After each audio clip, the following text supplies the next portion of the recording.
eja keneke mo smojile ake engu ebi komele eha koni mo fe mo ni yo eno eyo hia akapata shimon ena nano wala eja kenyu mo chum ebile ke ba jide brin koni eba kodujele shimon koni echo eno ke herejele yiwala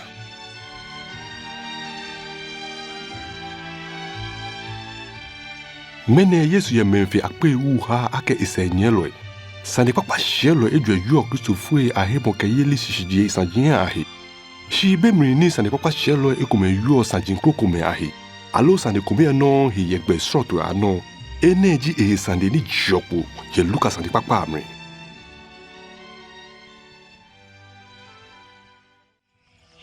mi suolo Teofilo mi maboni ne ni ko ni bi ni teno yo tiahi koni ole ane kwali ni koli bi ne fen ahie ficho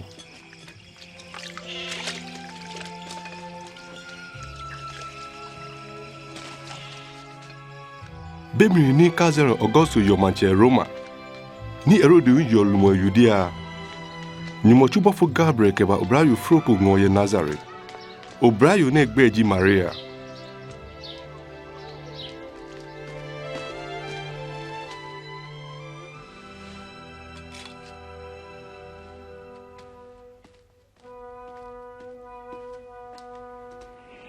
Kashegbeye Maria eja ke ohie eba nyam ya nyomohie ni na obana musu no fobinu no wolegbe yake Yesu te afete na ba milenu ne mumo konkron abonu ni nwenyule hewale aba haono no ewole na kain bi konkron le hu a chele nwenyule bi ni Maria jing ete yasra eshenye Elizabeth moni efun ye fomo shiketo na kwegbe no nyumo ha enamusu Elizabeth Maria mishenye Maria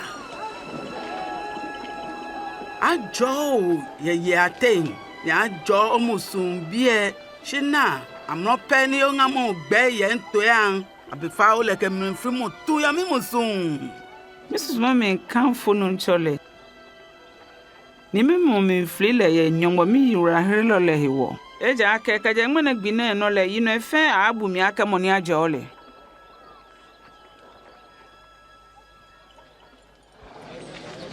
Nazareth hinke ye fe manche Kaisari Augusto ke ebinye ike Galilea bi ke Judea bi fe aya ameman eja ke ewo akpoku ake menfe aya ameman keni ameje ni ameyangma amegbe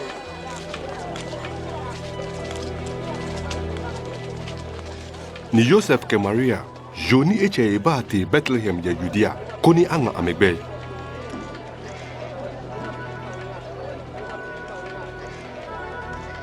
shi amena eku ameto e Bethlehem akeja toi achumle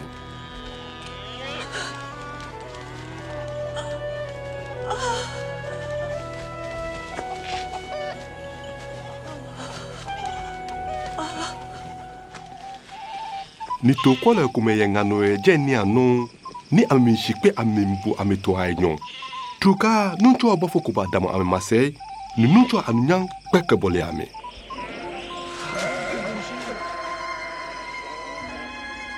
mene afọ wala herelo ni ji Kristo nunchole ahanyi ye David manle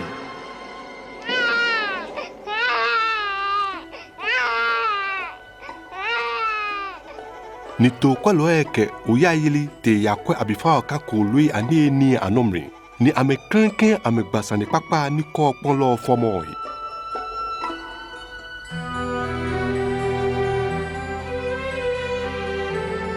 ni peni gunpano she ni afu beken ketia awole gba ke Yesu ni Joseph ke Maria ka abifa te Jerusalem koni amekele a chon nuncho ni na nunko esolmo we ni acheole Simeon jalo jile ni ishon mo gbe mo kronkron ejiepo echonle ake egbon ja ena nuncho Kristo e dan agbene ha ochulo aya nuncho ya owie mo na ya hijolem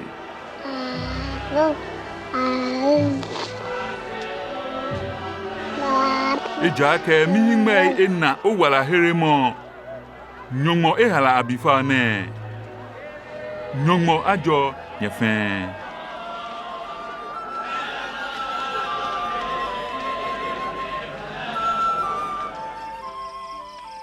Beni amegbeni bi fe na ye nuncho mlana. Ameku amese kete Nazareth. Ame dencha ame malen ye Galilea. Beni Yesu ye afi nyoma ke enyo. Joseph ke Maria ke lete Jerusalem ya ye ehu bidron. Shi beni ameku amese ekunwe. Ame susu ake efutu baloe. Shi ehishi ye Jerusalem. Ni ameku amese ke ba Jerusalem ekun bataole. Piete se ame anale solmo wie ni etashi ye chon loe ate. Namo bi ne bio sanjineken. Eje Nazareth. Wosu so ake nye wose. O fa ene natural le o. Ni memfe ni bole tue ana akpe amehi.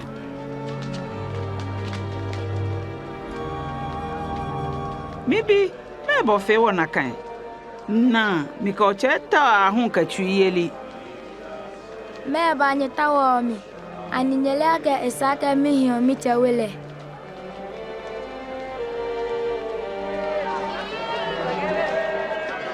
Ni eke ame yinkete Nazareth. Ni eteye lili ke daleke dromomni. Ye nyumo ke bomei ahi.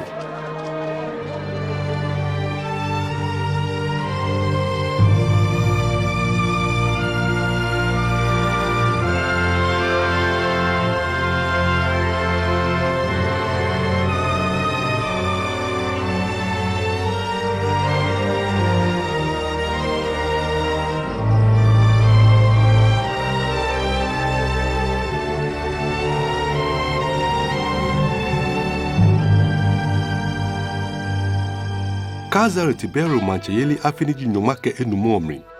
Beni Ponto Pilato yo amraro ye Judea. Ni Herode yo lumo ye Galilea. Ni Anna ke Kayafa yo asafonupa. Nyumo yumo ba Elizabeth bi yohane ngo ye ngano. Ni eba Jordan ni anfen. Ni eshe echome ni amechake amechui. Ni abaptisabe. Koni ake ame eshai afa abe. Nyechake anyetui. Ni abaptisinye. Ni nyongwa kanya heshai afanye. Tamo boni angmaye gbalo jeza wolo mlie. Woko mlim boye ngala no ake. Nyesa nuncho gbe. Ni nyechadia etampon la tromo. Ati jo fejo. Ni aha gonjin kengmengme fe abashi. Ni ajaje nibi kondojin. Ni gbenino yo sakasaka leno abo. Ni hello fe ana nyongmo wala heremo. Bele meni wafe mo. Kema wono ni wofe. Shikai aswei. Many otawo ni wofi. Wawo. Chama wada ni wofi. Moni yo flaka enyo. Eke moni ba eko aja. Ni moni yo mahu. Efe nakaino. Chonlo.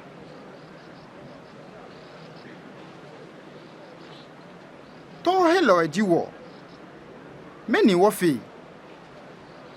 Nyaka hea fe boni atoe. Ni wahu. Meni wafe. Nyaka hea moko shika aklanana. Ni nyaka floa moko na yakatwa. Nyaha nyonomawo asa nyehie.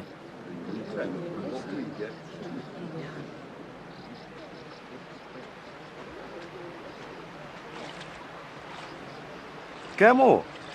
Boji. Kristo.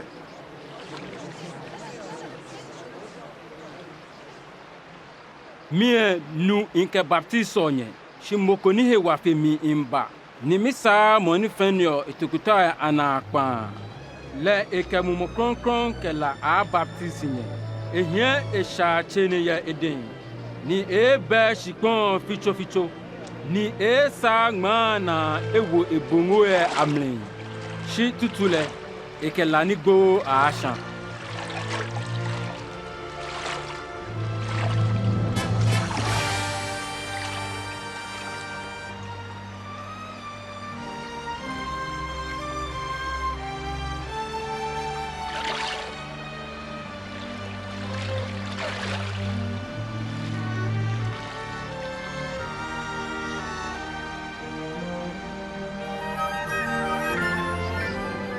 ni nyomo mo kronkron pre ke shike su ni tamo oposu ke ba Yesu no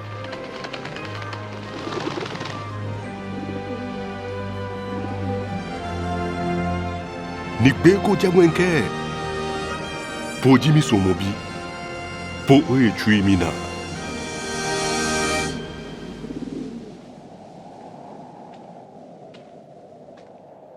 Beni Yesu point no tumo e ya afi nyuma ete Yesu nu mo kronkron e le obon ku ese keje Yordan hi ni mo kronkron pale kete ngano ni abunsan kale gbe nyoma edwe na kan bia amrie eje ndoko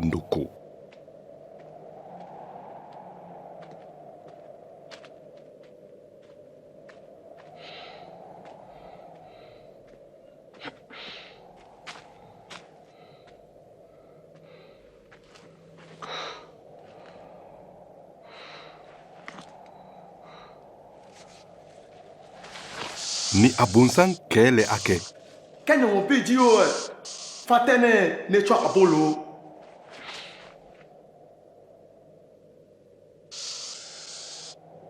Angma ke je abolo keke ha bu mina wala shimo nyongwa wemo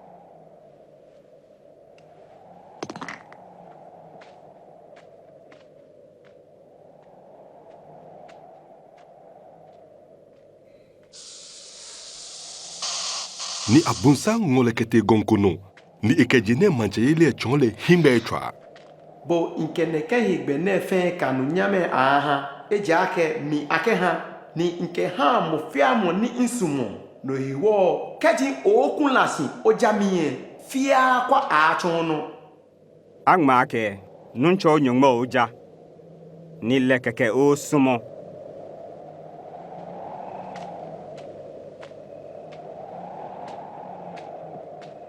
ni ekele ba Jerusalem ni ekele ya damosole mo twa yite nshon keji ni mo bidio je bia okohe atwashi eja ake ama ake e fanbofo ye ohewo ni amebu ohe jogban ni amehio ya medin koni oke onani akasiteko Angma ake kaka nuncho onyongmo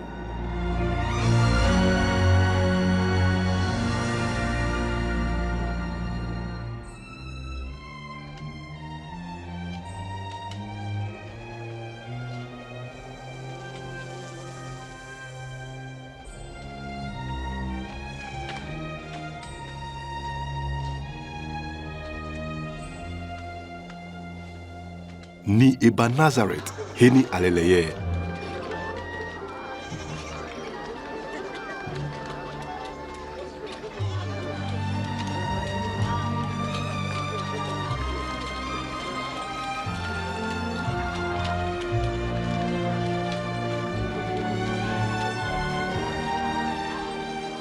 Toyo den Iya jegba.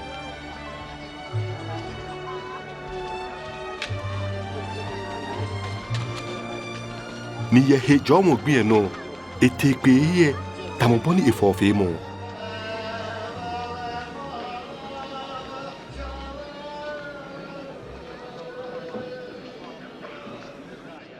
ni akegbalo yeza wulo ehale koni ekani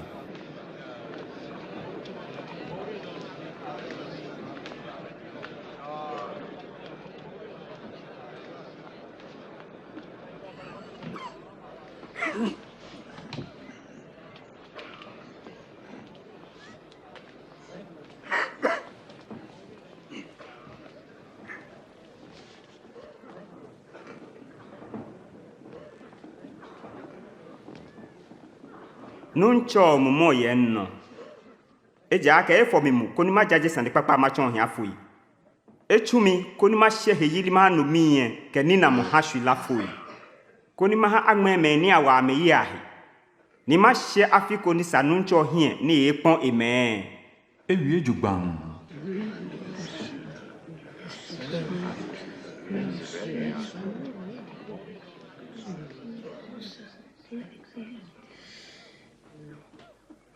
Mwene ngalene bamle yenye twea boni nyenule male bamli mesi ape anya ha siwo ne abamli bo fia boni fele nya bu mine ka be na ke to fate chabo den cho he nyake ho aka ni abɔ ne ofe yɛ kapɛ no a temo yɛ bia ebodi nche ma hu anokwala mi ko nyake aheye gbaloko yɛ le di nche ma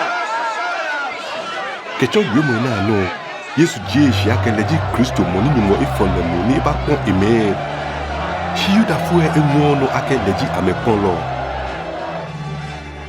shi ameto ameyin ko ni abeya chi ese ame wo jo omre shi echo ametinke hu ni eyin kete Capernaum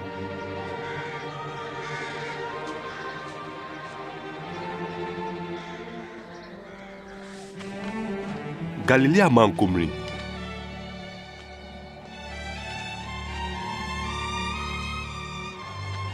ni Roma no yile na wa amechon ene ha amehwia ke Messiah aba ni eba pon ame oya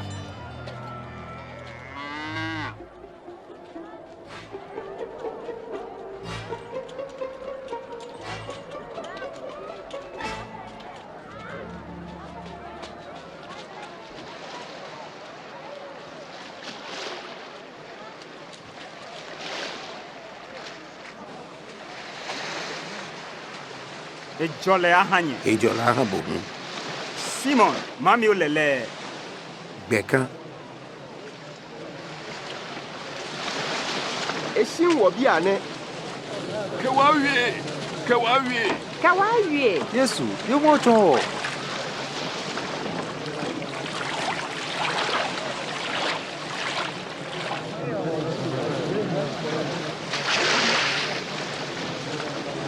be ku emenyo yinte solemo wi ene ame asole mokomi e Pharisee fonyum ni mokomi e to helon Pharisee fonya adomoshi ne sole neken nyamwamin doshi aka mi tomo men koko men ojo chaloi kutu pofoi grafiteloi lo tomo neke to helon na po iyo buada shi enyo ya ochimlin ni ingo ni mfeni ina minjanyuma nha Shinto hello domosation ni emine hole hingba no ke ya nwentete shimon eshimo echichi ni eke nyongo oke minije sha felo akpata min ke nyake ne kenu na yin ete ewe ni abulebe mfe Pharisee fonyoe eja ke mo femo ni wo he no abaleshi shimoni ba he hien awenu nye chi anye ya henimlenko ninye fuanye yae ko ninye gbelo o nunjo wotu ni wa nyo nefe shi wona nuku shike yo wi mo na wo ba nwe wo yae ko Yakobo Yohane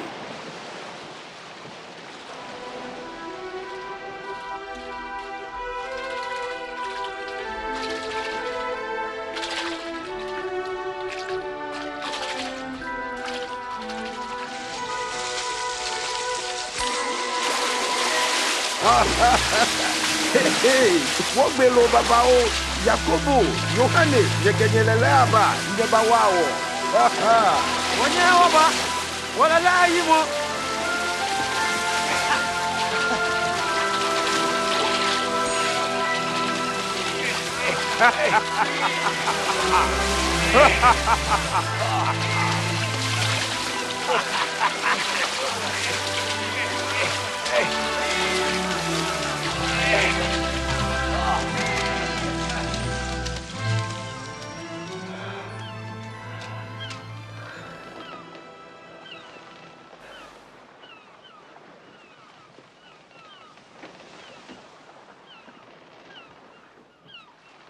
Nuncho jema sen ejake ishafelo jimi ka shegbeye ka jegmene uba hegbeme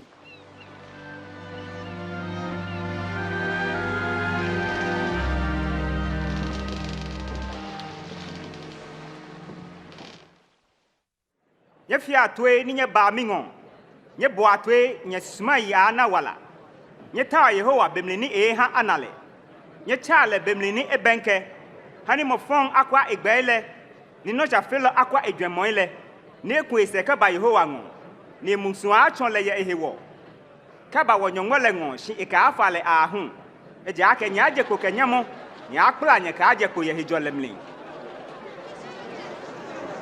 Eba. Ese bie. Nale. Yesu, ofa na heremo imbile, imbi yoko mepeni, nuncho na mi mobo. Eye afi nyuma ke nyope ni egbo. Ofa na wa mi o. Yaro, ka gbo hina. Yesu, Obi yo egbo. Ka gba cholo na don. Ka shegbe yi. Hemo yi keke ni ya na wala.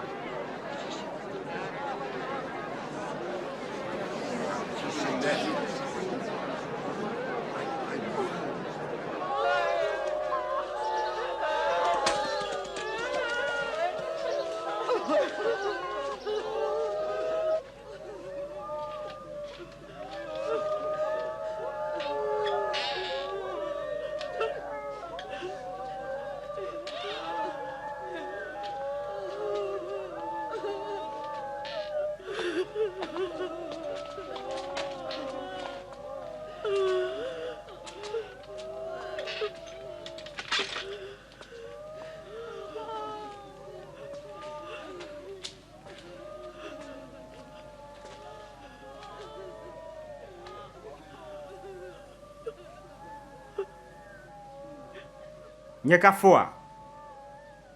Egboko shiwo ewo.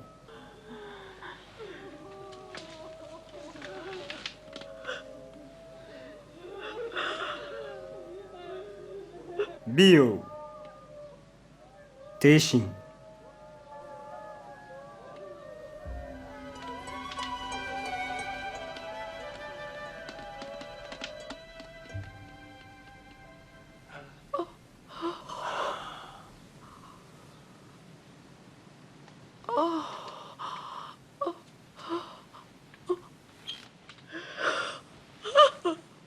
Nye hale noko ni eye. Nye bo atwe. Nye ka gba moko no ni afe ne.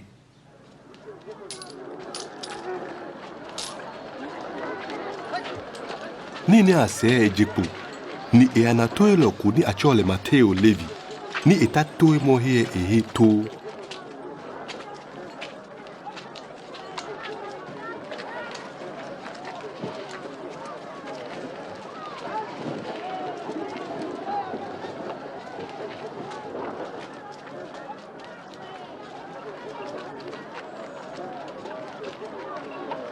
Nye momi se.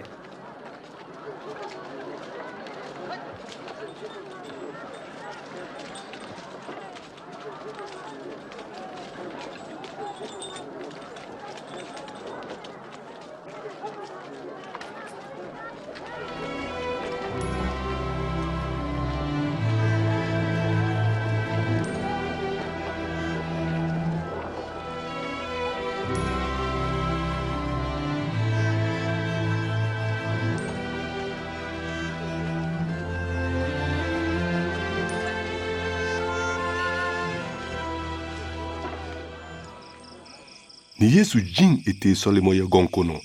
Mi eshikpe nyon fin e sole e chetnon.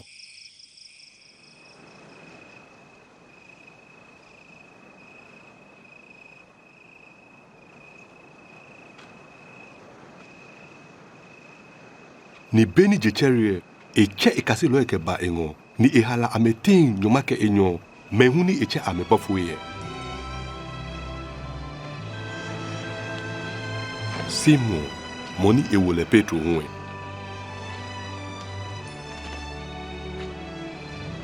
Ke enyemi Andrea. Jacobo.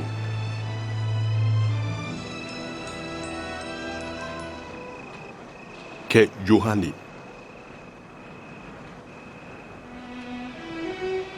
Filippo. Bartolomeo, Matteo,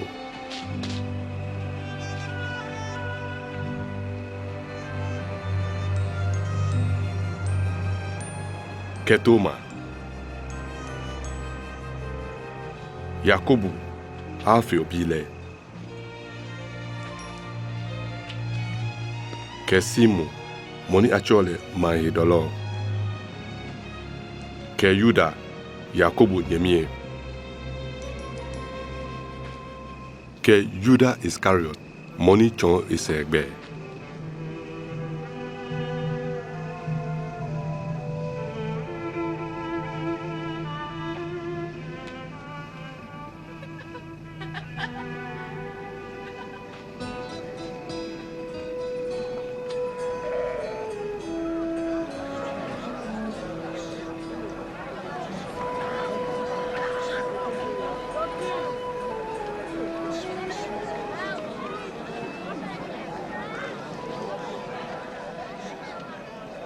ajo nya ohiafo ye eja kenye no di ngwa manche ile ajo nya meni homo ye nyamno ne eja kenye atro ajo nya meni nyefo amno ne eja kenye anwo ajo nye kaji menyenye ni amekenye kiremi ni amejenye ni amegbenye guo ye gbomo bi ehewo nyenya ye na kan gbien no ni nyetumu a eja ke na nyenyomo fa ye nwen eja ke na kan no amecheme fi gba loye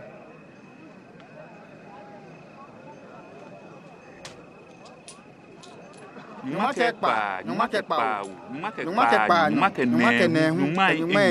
lupenyo. Mene chwa kene po yo. Ni acheme kpo hanye. Eja kenye mi ehyemomo.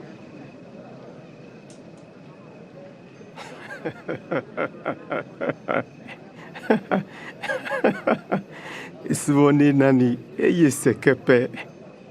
Po hanye meni nye muamno ne. Eja kenye aye nkomo ni nyafofoi. Po hanye kaji menfe awie nye heye papa. Eja kana kano amecheme fe amale gbaloe. Shinyeme ni nye bo mitwene min kenye nye suma nye henye loe. Ye fia me ni nyonye ejro. Nye jwa me ni lomonye. Nye sole anye ha me ni fio nye ni seni ani.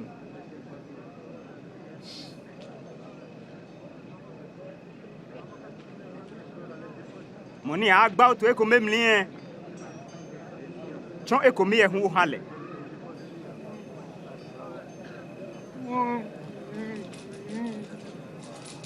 Ni moni a chon hebu e ka male oflaka hun. Shimo fia moni ba oni hale. Ni moni a chon oni ka bile don.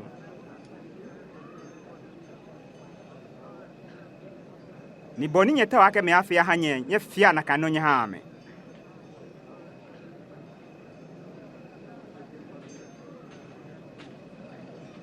Ni kaji nye sumomeni sumonye me shindanye yo. Eja ke esha filo hun sumomeni sumame. Ni kaji meni fio nye fio ejron me shindanye yo. Eja ke esha filo hun fio na kanon. Te fio tete ye. Mone ekejuo. Beji asande.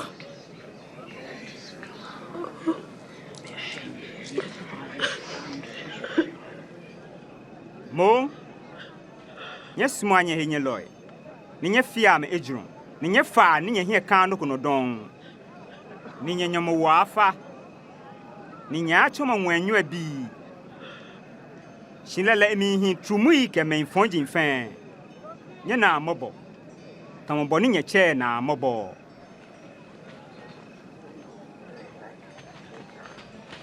Hey mo wa Yesu.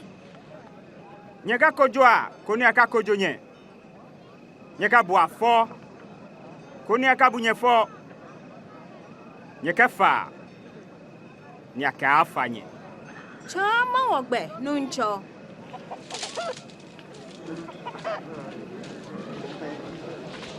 Nye ha. Nye aha nye. Eja ke no sumo no nye ke susuo no aka asusuo aha nye. Ani shilafo anya achon shilafo gbe. Ani jebu mle me yenyo fe ame agbe. Shima ba na kulinika onyami hingbe no ni mplani obudie che ohingbe no ona. Nuncho, chomo wogbe. Nuncho ohe hia wo. Ajo musuni hia wo tafofo ni oye. Ajo me ni no nyongo yemo ni amehiyo no mu. Masumoni male nune. Ani susu wake. Leji mesia.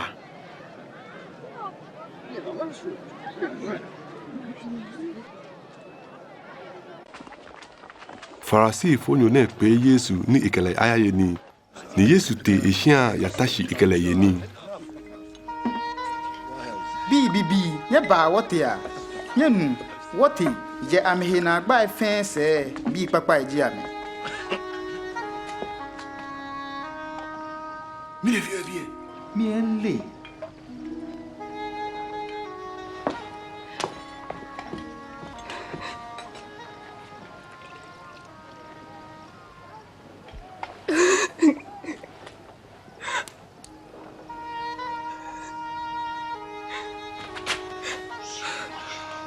Many you nephew.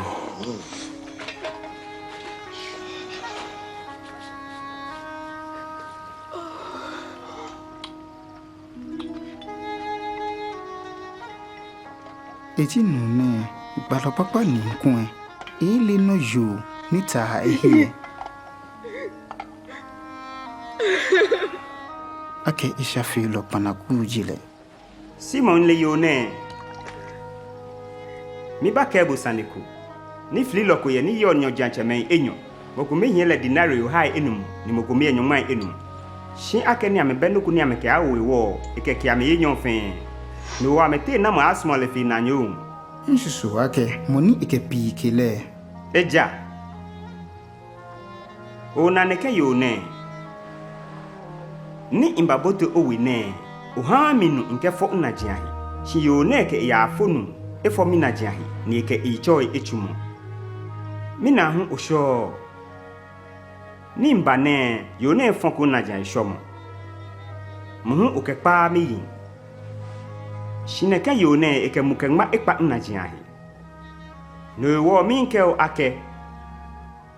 Sha ni fa baba owe ake fale. Shimoni ake fio efale. Esomo fio.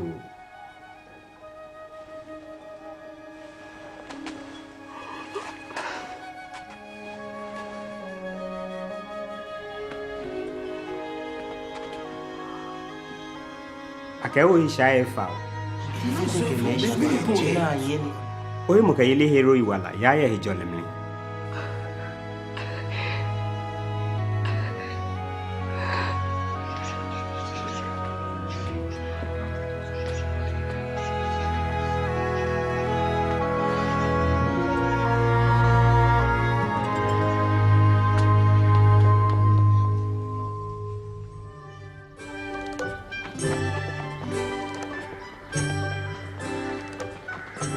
Ene se Yesu ya kwa majinka akwa bi ihye nwo manche yeli esane papa ejome menyuma ka enyo fata e ke ye kumehu ni afa mo fonjin ni acha ameila Maria moni achole Magdalene Johanna Herode chulo nupa kusanga ke Susana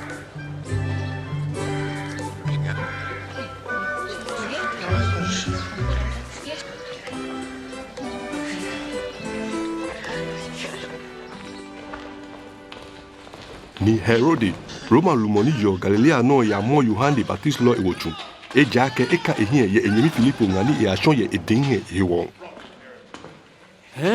Makan beni wo hye nen agbo na awo bonyuko kemijepo bonyu enye bi komejile ni okwanfo oji yoe ni beni Yesu na le emosun chonle yehi ni batade kahi ni eke obranyu minke wake deshin ni moni gbo etishin itashin ni kele ha enye Pile. Ake. Ani boji moni ba. Alo wakpa mo kroko gbe.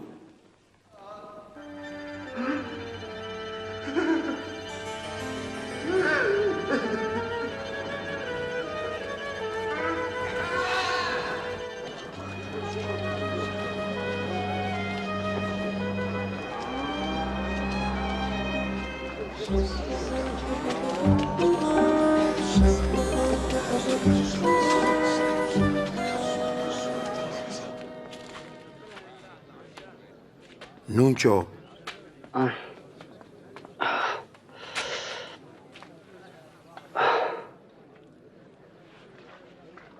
Nuncho. Yohane Baptist lo chunwo ongo ike aniboji moni ba alo wokpa monkonklogbe Nye agba Yohane ni bi ni nyena ni nyenue. Ake shulafo emi nani obubu afo emi nye. Ni ajo mo ni ihesane itoton enani.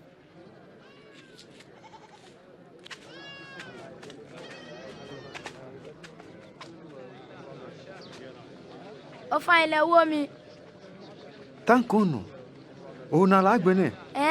Agbene mi na Yesu. Ni dunoko yin ete wi shwamo. Shwamo mlen eko ya shwe gbetoi ni anana no. Ni ngwen lo fonjin baba kolo. Eko ya shwe tesano. ni beni ekwen engala eja ke na ofon eko ya hwegme aten ni ngbe telekwen ni amegbele ni eko ya hwe shipon papa no ni ekwen ni ewoyibi toi oha Nuncho me ba kefio ka me yo ya beboya nye akenyo manchele mtemo sanje hanyi akenyele shimen krokome akeha ya beboan koni na amena shi ameka yose ni nu amenu shi ameka no shishi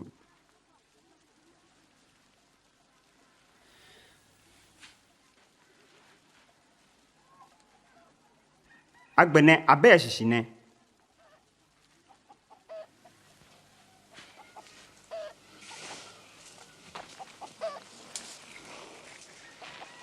wuaji nyongwa wiemo gbeto ebi aji meninu shin abonsan ba sha wiemo ya metria koni ameka he ameyi ni ahere ameyi wala tesa no bi aji meninu ni amehio wiemo keminhye shin akeni amebe shishfa hewo amehio ameyi obekuku keke ni keka abeba amekwa amehimo keyelie mgbe aten bi aji meninu ni ameya ni jene na gbai ke ninamo ke ngomo yeli gbio wiemo ya memli ni amewo yibi shishi pon papa no bi aji meni keji amenu wiemo ameketo twi ni hi ni yo kromli ni ameketwi shime wo yibi papai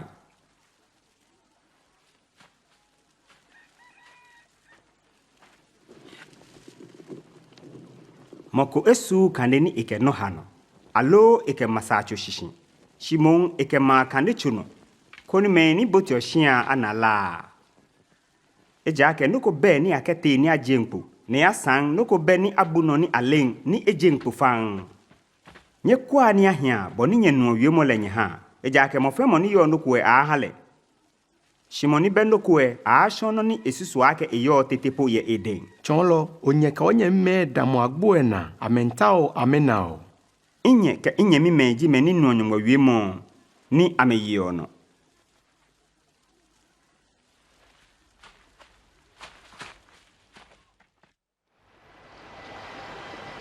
bile ekono Yesu ke kase lo yin ame abote lelebni ni ike ame ake nye ha wo ya pa ko esegbe Shibeni ameya wongole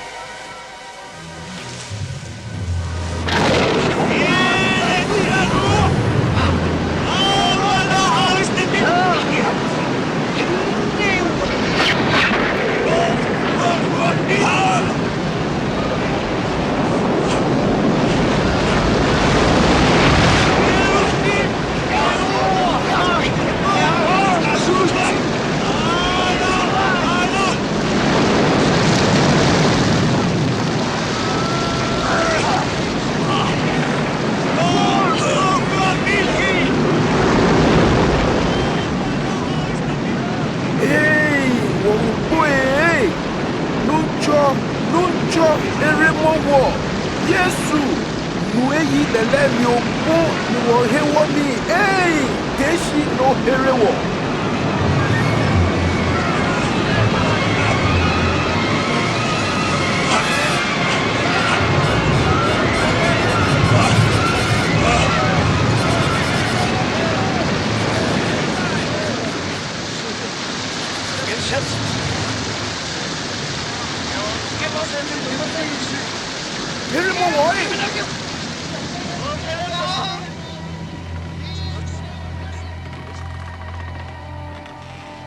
ne gbenye mu kelie yo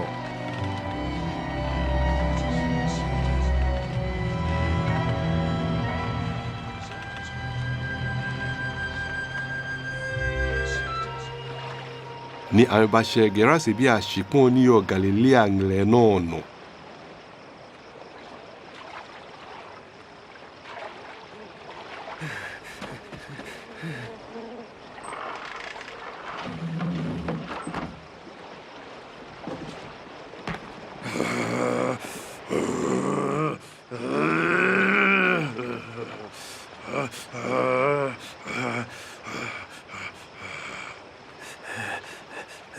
Yesu. Nyamani awe shobi. Meyo ta emini. Me profile. Kapimi. Ta chobu ten.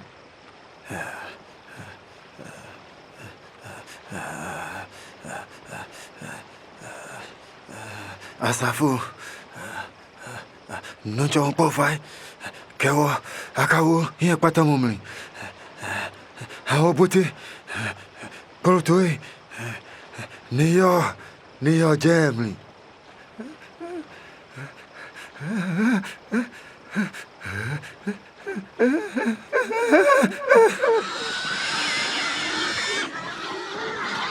Hey! Nye kwa nye se! Nye mea!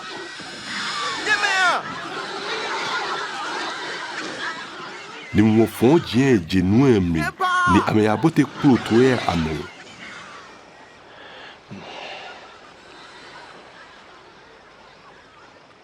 Shibien yoya! Ashwa ifelo! Debien yoya! Shiwo sane ohawo! Shibien yoya! Manyo se hefen ni obaya. Hani nke waya. Kunwo se wo ya we. Nu ya gba no ni nyonmo efi ha we.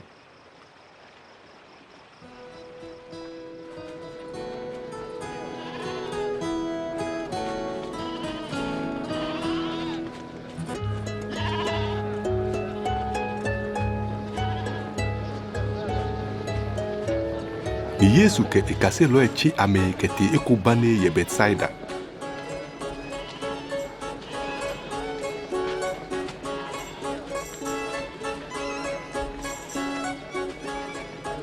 Beni asafwe na le ame tiule.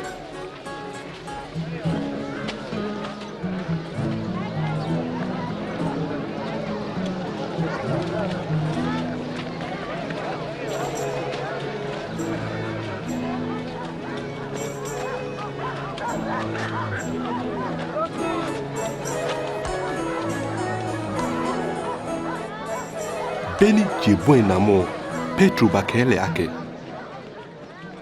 Nuncho. Wo asafo ne egbe. Ko ni ame ya klowa ni egbe bole wo nemri. Ni ame atawo no kwa meye. Eja ke bie ngano ni.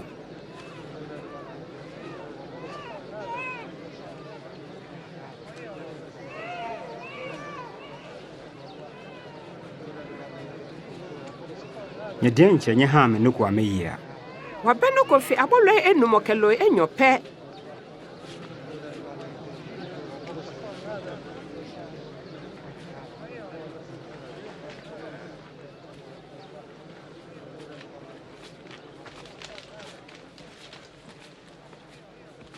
Ajo nyumba ngwenywe. Bojele fe lumo. Bomoni oha shipomba ni.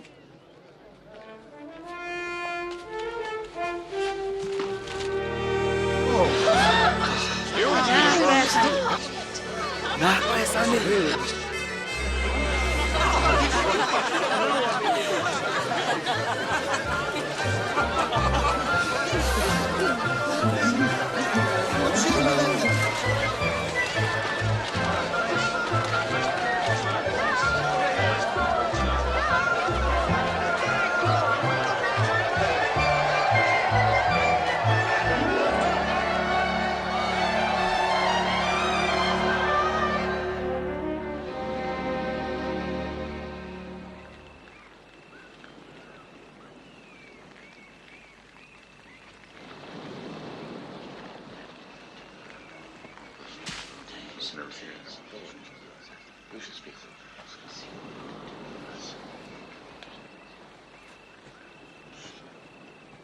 Namu meko akenji.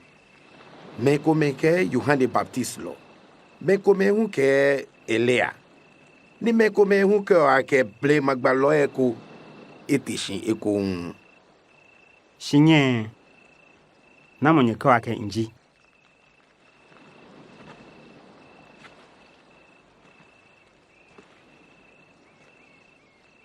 Moni afole mue. Nyeka chia ne tanye chon amoko. Jagbomo bile na manu baba o ni man le kwale. Ni agbele. Ni gbeni jigbi eten te hye ko mu.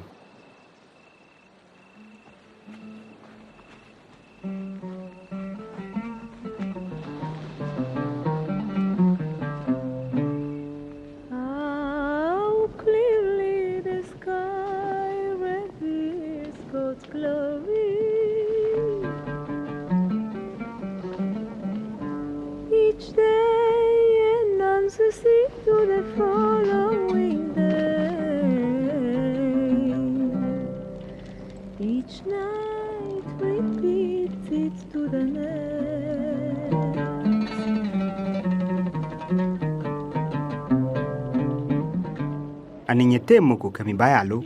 Manyo se nuncho. Si clean me migbe. Ni maya she meni yo mi wele down.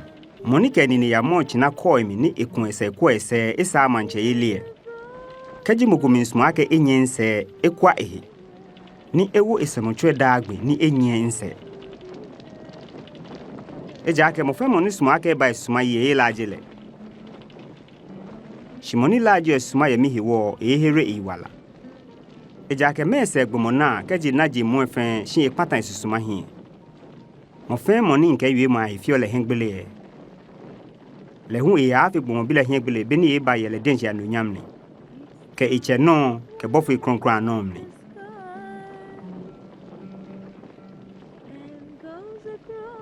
Min ke nyake. Men kuma ye bi ni amesang amena agbele ke ashi ame ananyo manche elie.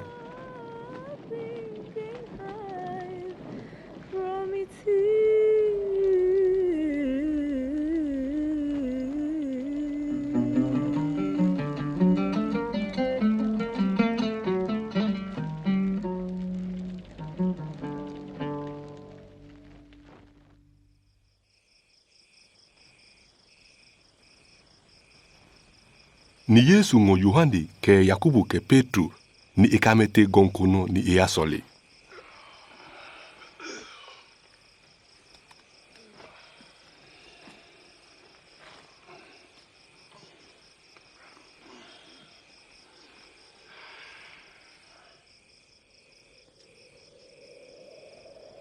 Beni isolio ehin chaki ni etade yefuta ni ipe kankan. Tuka hinye nyokele ba yui ameji Mose ke Elia ni amba jie ameikpo ya anunyamri. Bo o hanyumo yintoe abam.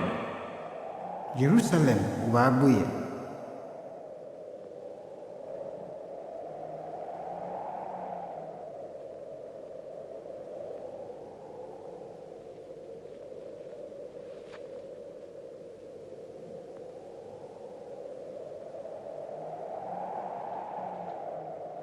Ni beni hien ke le gbla amlien Petro ke Yesu ake. Nuncho ehi wa ake wo babie. Han wo fe bui eten. Ono ekome. Mose no kome. Beni Petro yo lolo e. Elia huno ekome. Atatu baba kete ameno. Ni ikaso lo e shegbe yi. Ni beko je atatu emrinke. Mone jimi bi ni mi hala. Ni boale toy.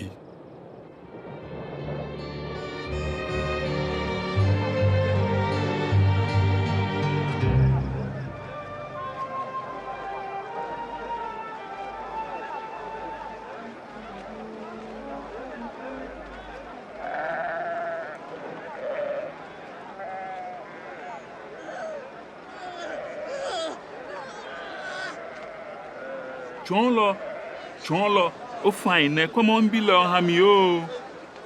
O fine, wale. Shi ibinu kome jile. Npa o kase lo ya fai, koni ame famo daimonion ye emli. Shi amenye. O yinobi ni heye ni amebe amengeleno. Mebe yino mikenya anshi ni matomi tuishi maha. Ke obi no ababie.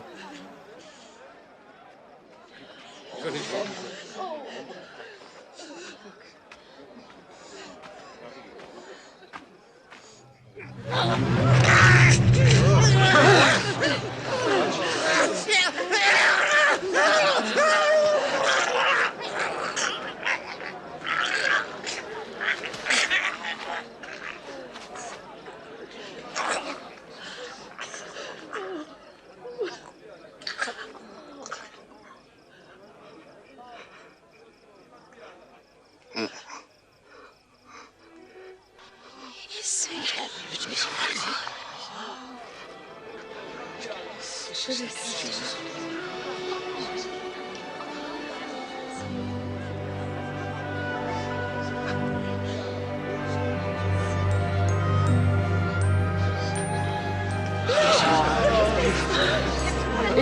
basa efe trotro.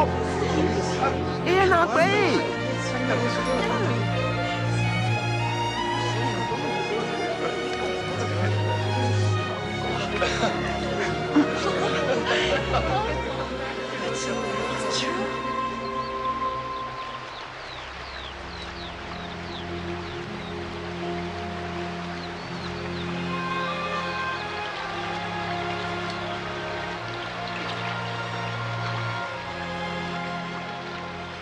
Choma wo Solomon.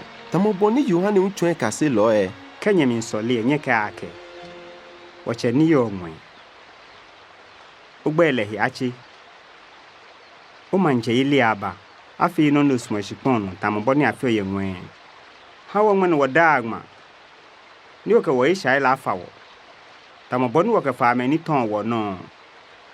Ni oke waka ya kamli. Chi jimo keje ifon lemli.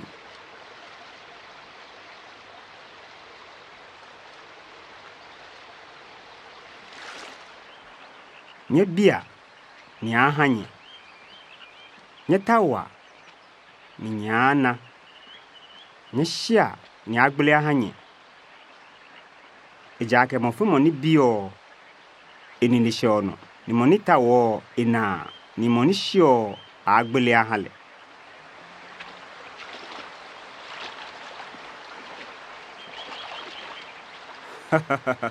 Shimeche yo nye ting nikaje bibile. Lo ni ingo unufwe hale. Alo nyomon krako ke ibile wowolo.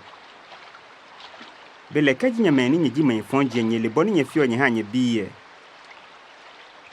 Enye no nye cheni yo ngwe engon mokonkong hang meni biole. Minke nyake. Nye ka hawa yenye walahi. Ye noni nyayi hiwo. Alo yenye gwomochuehi. Ye noni nyawu hiwo. Ejake suma fingma. Ni gwomochua mfi atade. Nye jwenga kwa labite yahi. Ejake ameduni asang amekpani ni amebeni tuhipo. Shinyongwale ame. Nye kwa aboni nye jira wa ahun fi lofonji.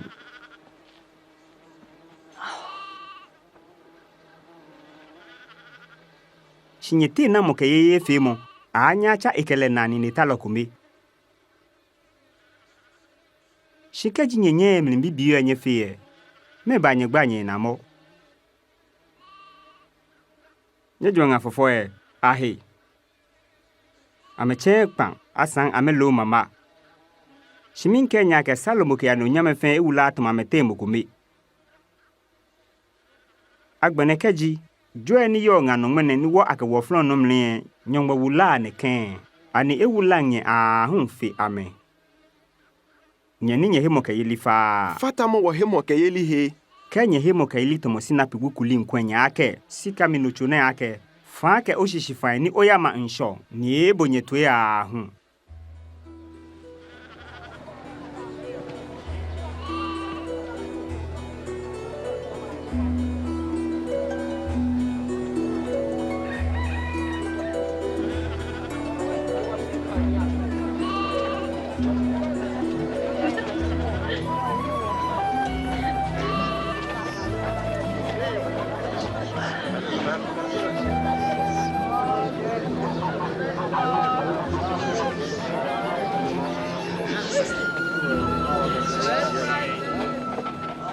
Ofen boni feye, ni bini hamo na ni toton aba. Shikpo hamo ni noni echonke ba. Fang noni aketeji wuengo ekwe ni ashela afon inshong. Fe noni toto bibi ne atembo kuminandi. Meni nyongo manche ile tamu, ni meni he nke atu. Etomo sinapu wukulini nunko kone yadu ye trumli. Ni kwen, ni fe chokule, ni mwen lo fonji baba fe chunye enijin ating. Ina no neta wake eke. Meni he wonye ke to hilo eke esha filo yoni. Ninye ke ame nuoni ne. Meni yo he wale chupache ehia me. Shi meni he yo mon ehia. Mba jalo achemo ni amecha ki ametwi. Shi mon esha filo.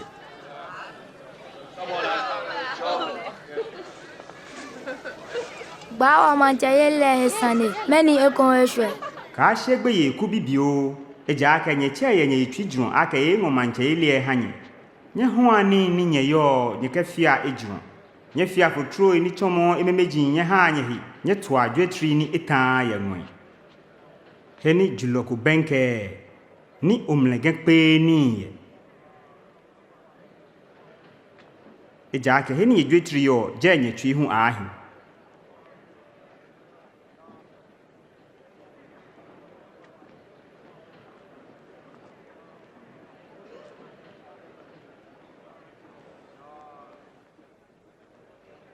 Yo, afeneu kejo hilame.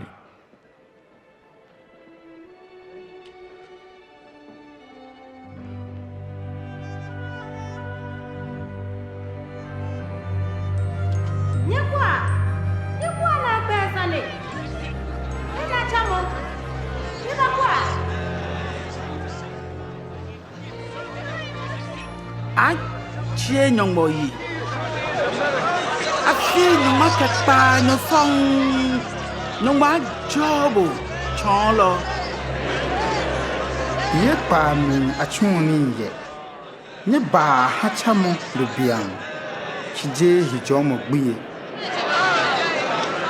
O satefoi. Ani ye jomo gbiye nye temo fe ne china ye ni anohi. E ya ha le nulo. Shineke yo neji Abraham bi yo ni sata efila afi nyongma kepa nyosong. Ani eja aka fenio le ne kepa nem le jomo gbile no lo.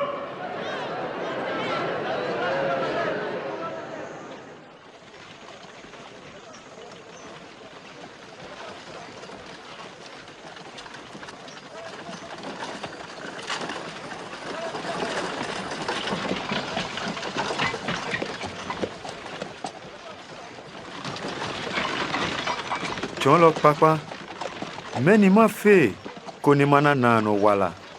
Many wo cho mi mo papa ko be ake janyongba ko mekeke. O le kita le ake. Ka fi tegbla. Ka gbegbomo, ka yi amale udasi. Wo o cheke onye. Iye kita ne fe no, ke jengbe ke bi ashiton. Esho no ko milolo. Esa ake ohoni mfia ni okeshika ha ohiafoi ni o na dwetri yenwe. Ko ni obanyense. Wo jira yelo ejiwo. Wo ya ni mbaba o. Kwa boni ewa ha ni acheme aka me abote nyoma manchele mi. Eja ake ejira ha ni acheme aka me abote nyoma manchele mi. Fi ake yoma aachon abuhingba mi.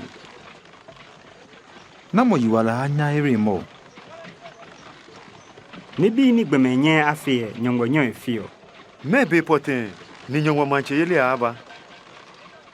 Nyongo manchele ba to mondoko ni ana. Ni asang amekeng ake na eye bie alo bie. Ejake na nyongo manchele yenye ting. Be ashe ni nya ashwe ni na gbomobile gbin ekome. Ni nye nang. Ejake tomoboni kesra wagba ni ekpo ojram kejo nwen afan kome ke ya ikrokuwe. Na kaino gbomobi atamo ye gbin no. Shi klen ja ina manehu babao ni neke yinobi ne kwale.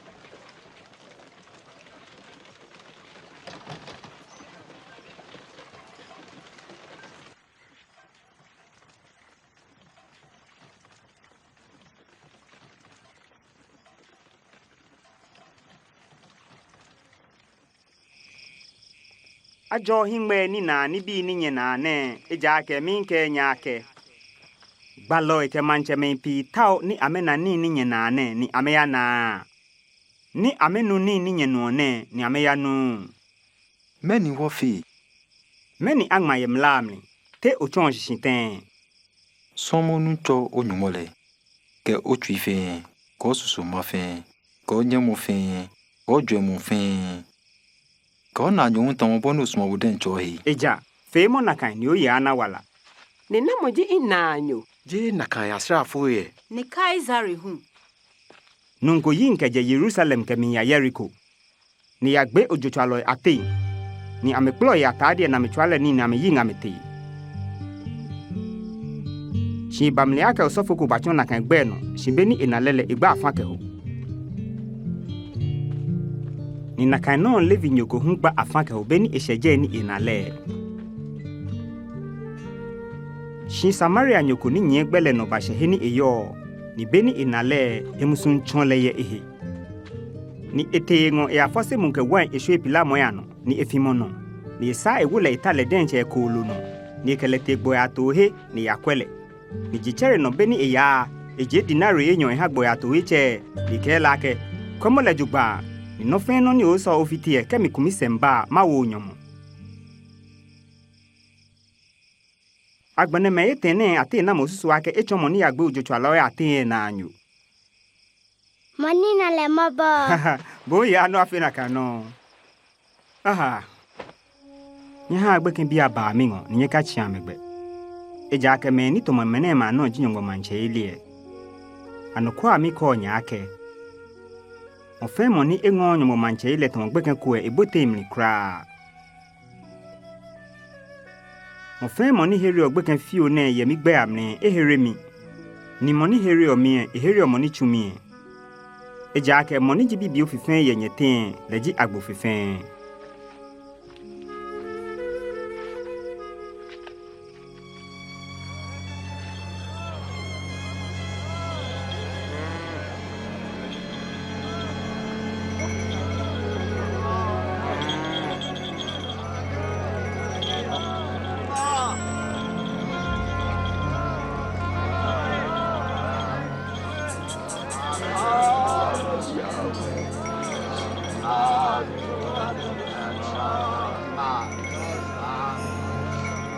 Hey, meni yano.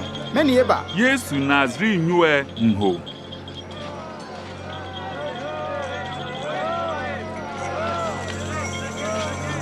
Yesu. Yesu.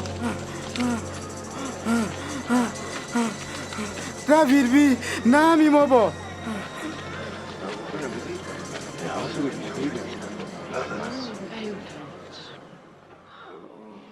Meni oto wake mafema hao. Hake manani yekon.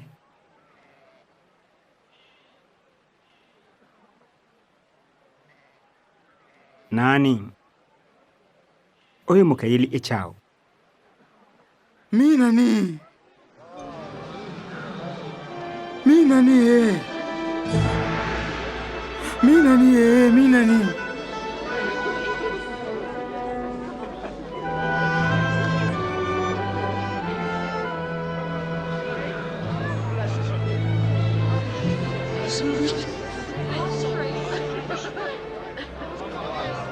Beni Yesu ya Jerusalem me asafwe babawo babwa ehi ni amebile ni echon ame yuala here mogbe ni egba ame manche yeli e mrinsande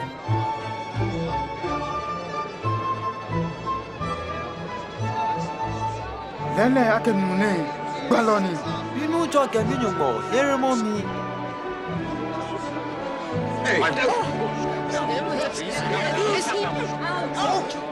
Nuncho, here mo.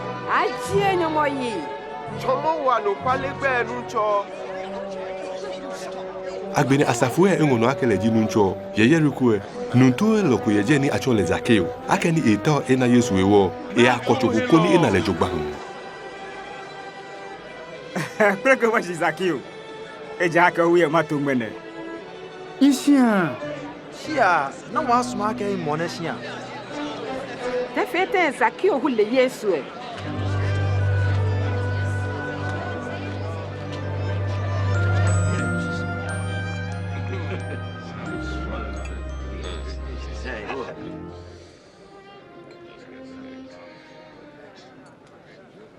Nuncho.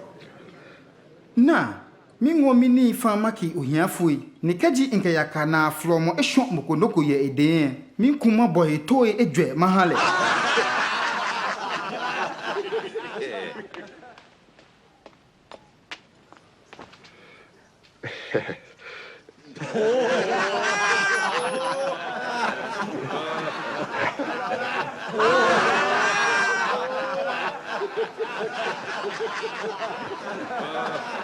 Ye, toilo ni nkume askase ya me, ehin femo.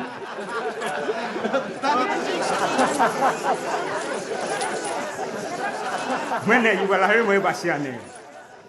Hake ni le hu Abraham bi jile. Eja ke gbomo bile bano ni la jile tamu ke yiwala hare mo.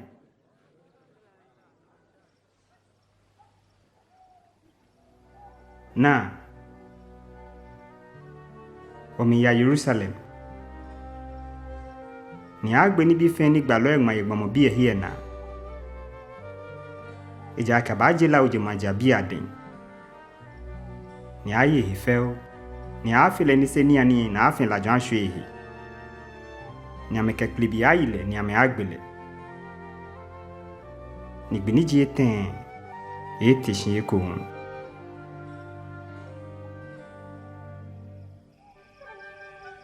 Ni Yesu ke ekan jinkete Jerusalem.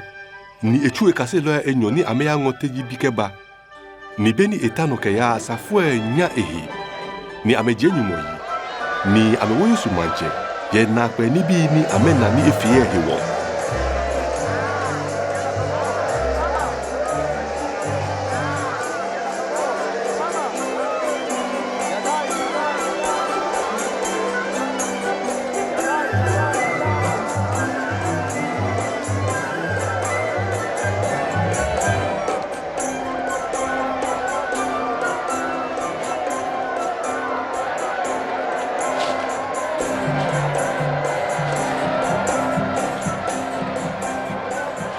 Cholo, kan o kase lo e. Igenya keke mene me abu amena.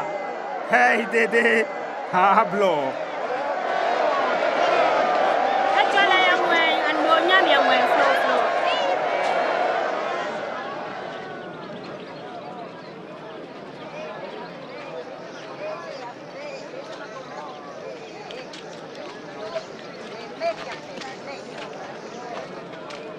Ni beni Yesu eshe Jerusalem eta ni enamang. Efo eshwe no.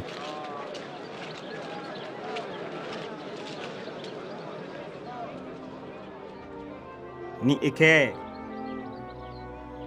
Shigbi mi mba. Ni ohenye loye. Achabu awo ohe. Ni awabolo ukpula. Ni amasa uyi yehefe he. Ni ame ango ame trashi. Ke obi ni yo umni. Ni ameshin te kumi ye kruku no ye umni. Eja ke uyo udrum sramu be.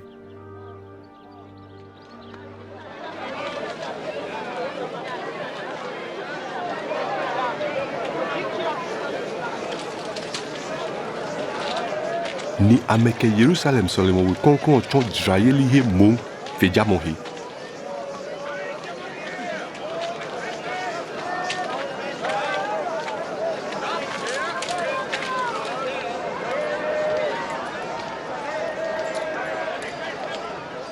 Enumo, ekpa, pa o, pa anyo, nehu, uma ke.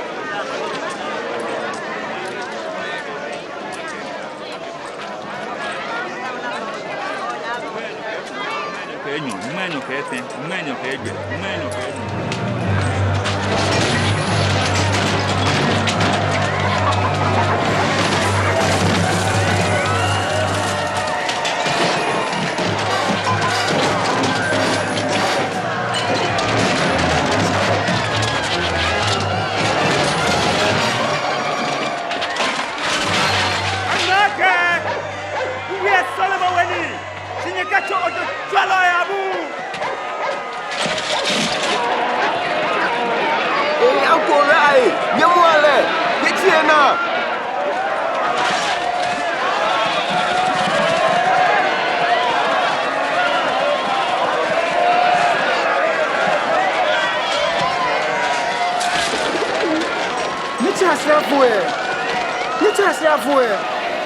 Ni sanina tamo tesi ye ma onupa eke osofo nupa ate. Ye Yesu ni mambi e cho ake manche hewo. Inna inle ake me pimbo ushe ake leji manche. Manche. Bele ni baloe, julo e kadwa manche mo. Wana e no dan ameba ni ameba wi ono na amesumo na ameya. Ni hi e pa amen. Ye ka kwanye hi anye fon ano. ese nye lo enfada keda ame small hu ni amesusu ake mancheji lelo mi bonye koko ake keji nune ha wa hijole mashanye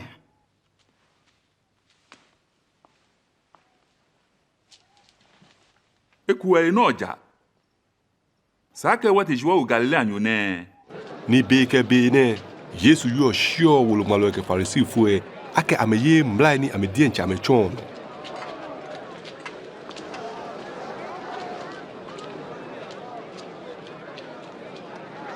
Ni yesolemo wie Yesu na yo okulafo ohiafo ko ke kapeji enyobawo afolisha anomre. Onyo ha fe neke. Min kenya ke. Ne ke yo okulafo ohiafo ne ekepie o mi fefe. Eja ke mo ne me fe. Noni amenani eteke no eko amekeba woni ke ni anom ni e. Simone ehiam ni ekekwo ehe fe ekeba wo mni e. Kemo me hegbe oyo ewo yo ni ne. Inamo ha oneke hegbe. Mi huma binye saneko. Yohane Baptist law ani ngwen eje alogbe me adin.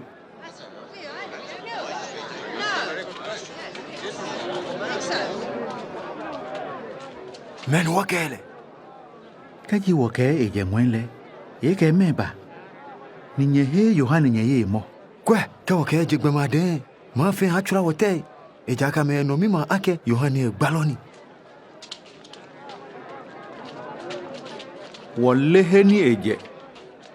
Bele mi humi chonye no hegbe ni yo ni nke fio ni ne.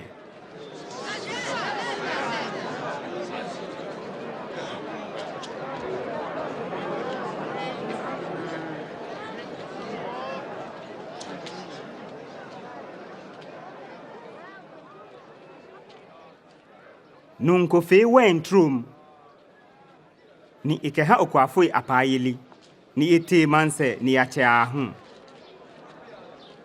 ni benishe nipa mo beye echuchulo ko kete okwafoi anwo koni amehele wentru yimbiye ko shi okwafoi yile ni amehwele ke de flo ni sa echuchulo krokro hu shi chulo yile hu amehwe ehiashi na mehwele ke de flo ni esa echumoni jieten shi chulo epilale ni amechira isekejipu ni wen trom cheke meni saake mafi machu imbi nini simo ekuleka amenale amehia asole shimbeni okwafu ye nale amekeke amehiake ni yilo ne nya wogbiale konigbo shini achon wono Ba wa ko fata inu ncho ni amechira isekeje wen trom ni ame agbele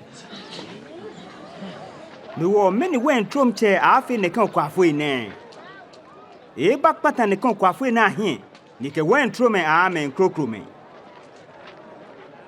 meni no ni angma na etron mo tele ni tuntuala e chefun aka e bese na mo no e chon konte mo fe mo ni agbete na no emle achile si mo fe mo ni tene agbe no e gblele monyo Chonlo, wale yake uwio no chon ni jalena. Ni asang ukwegbe mahiang. Shimo wanu kwale mli uchon nyumogbe. Kemowo, ani ejagbe ake wo yoto wo ha kazari alo eja. Kwa mozu ba onucho, itawe lakao. Nyeke dinari achwano.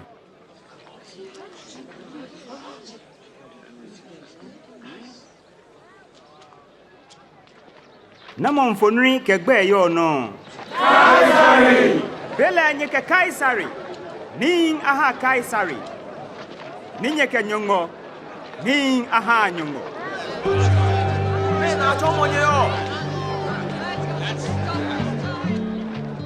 Akbene akpetit bijoni sa ake akyo heho tobie ye no bashe.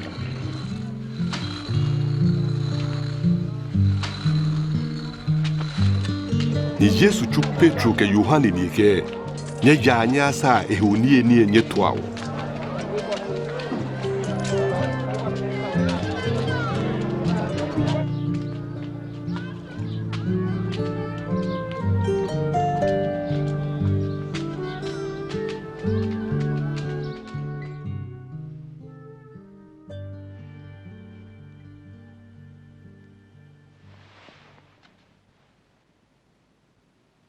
ka o mo pa mita wa aka mikenya ye ne kan hehu ne dani ma na amane hu no eja aka min kenya aka mi yen ekodon ke ahye no ni no na echon abam ye nyongo manche iliem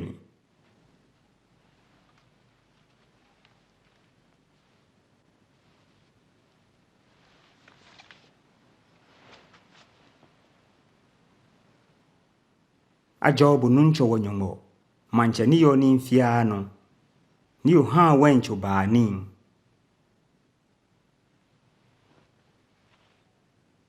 ni hia ine ni nye ja nye ha nye min kenya ke min nun wencho ibine kudon ke ahye ni nyongo manche le aba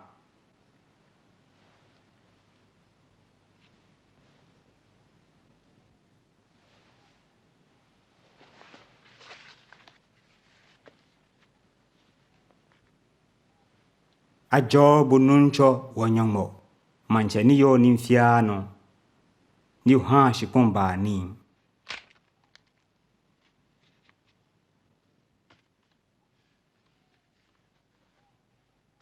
ene jimi gbomochoni ake ha ye nyehiwo nye fia ene ni nye kekaya ami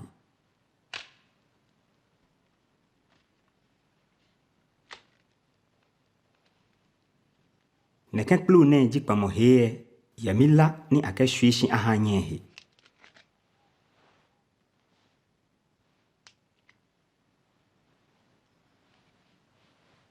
shina moni ba chomi segbe ni nekemi ni ye uplono ni gbomo bile mi ya tombo ni akpemi atu emu shikpo ha moni chon isegbe Milo, temu kunya afine.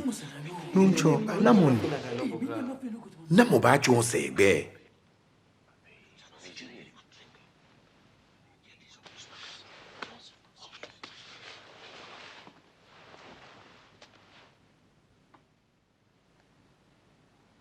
shimoni ji agbo yenyete echo tomo gbeken ni moni ji onupa tomo moni somo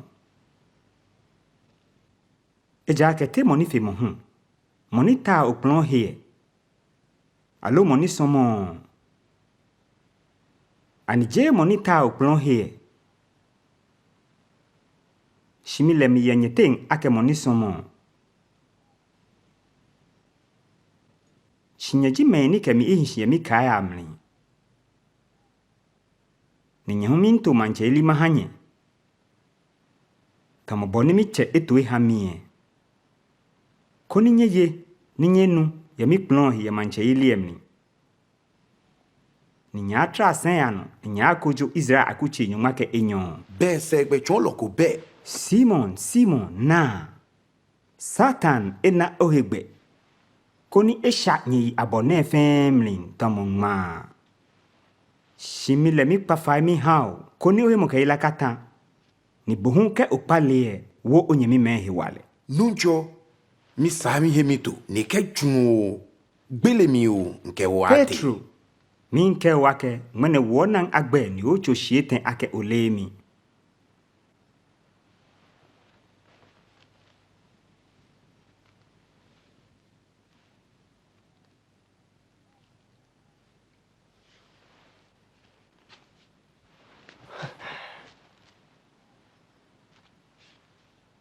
Beni nchunye ninye hie fotru kotoku ketukuta ndoko hianye. Dabi, noko he hiawo. Shin agbene moni yo fotru alu kotoku eko. Ni moni beklantie ehon itaade ni eke heko. Eja ke min ke nyake. Noni agmane hu ni abule ashim latolo ano. Eja ke ni bi ni agma yen hie mbamni. Nuncho, na, klante nyone.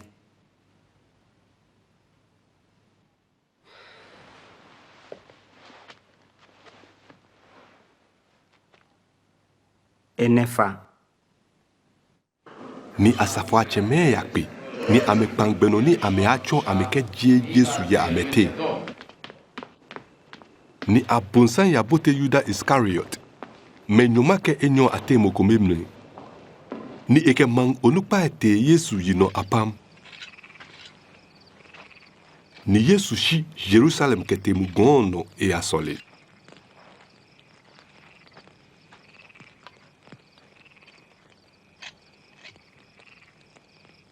nye solia koni nye kabote kamli.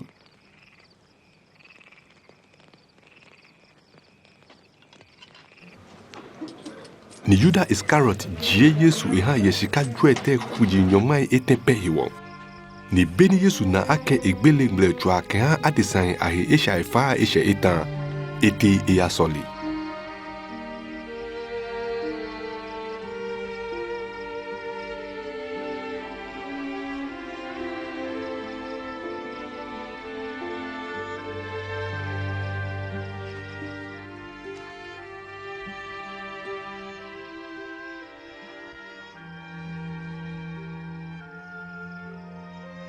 Ata kaji usmo chimo pulune kajamino shiji boni misumo shimomboni bosumo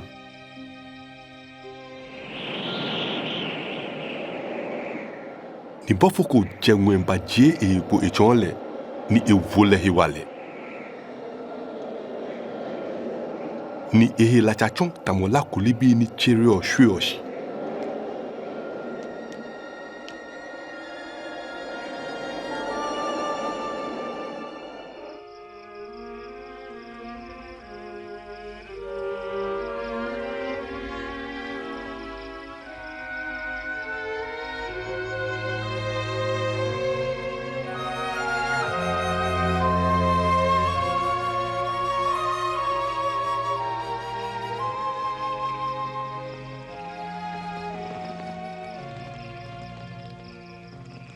me banyewo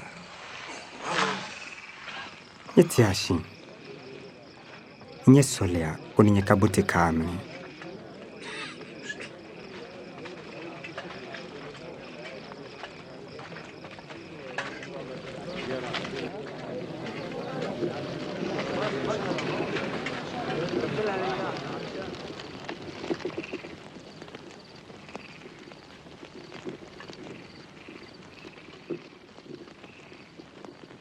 Juda.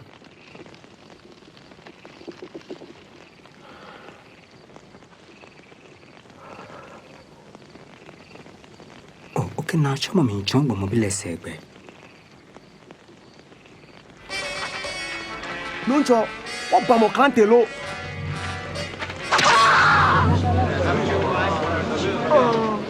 Quoi? Nyemwale. Nyefwa.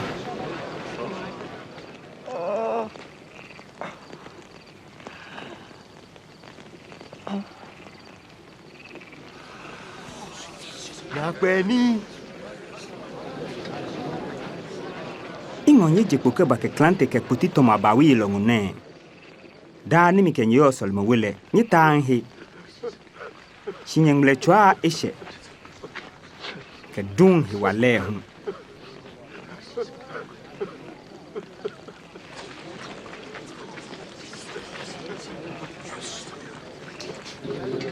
Nyemwale.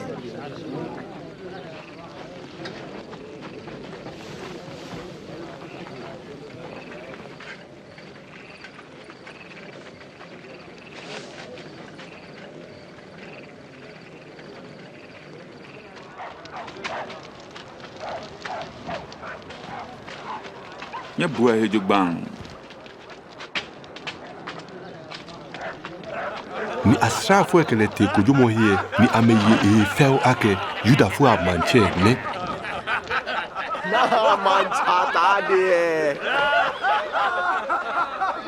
Bawo, noni ba be ko. Ani o ba ko wo. Ni ani o ba ele wo yiwala. No ne hu ka Yesu yo.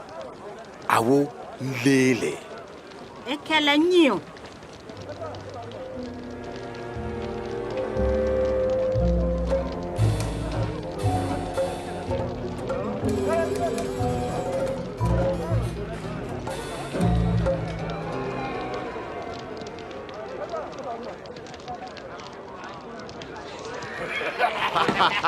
Otulo ye kishi bamli.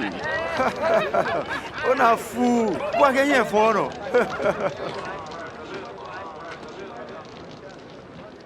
Bum o fatame.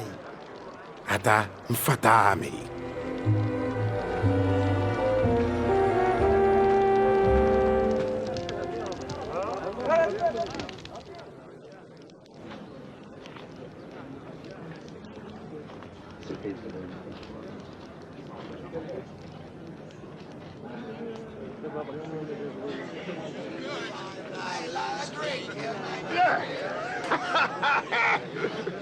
Asonokwa nune unke Yesu yo ejake Galilea nyuhuni. Sibielo ya. Kona fuwe nunen legbepo.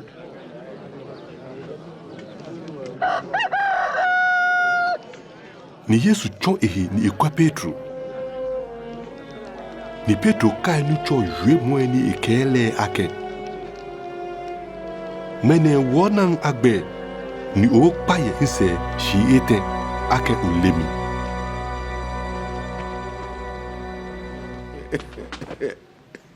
Odocho. Woboshi. Ake kegbele bimpo ikebobaya. Ikpaye ose au bipene Odocho. Bodi oke wochemele atomo ifame beni ameche atwa ye oyue mona au bo omli fuame shi ukpata amehie ye osuomo ono kwayeli kekpa modi okabe yo iwole ongo kiame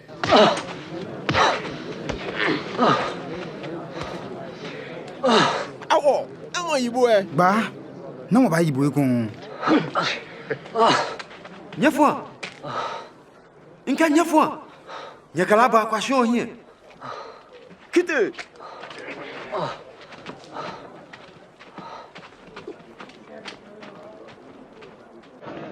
Ni asafo nupa ekelekpe. Koni ame bile sachi.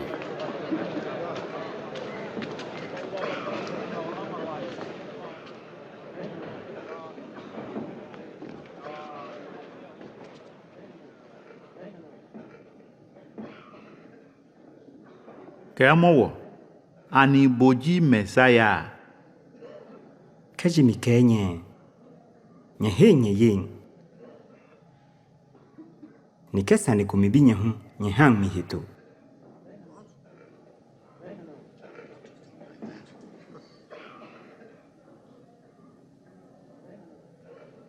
Shinkeje beneke ya gbomobile atache ofie ni nejrono. Bile. Boji mo biye. Nyeke ejake min. Na mo hale hewale. Ni eke yo na ni be yi wo kelegbe na e mo musu. Eyi fo. Wo die che wo nu emusu bo wie mo e.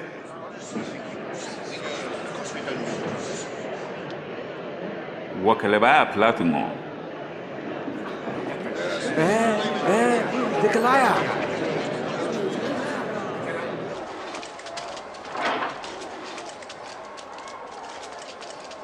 Kite.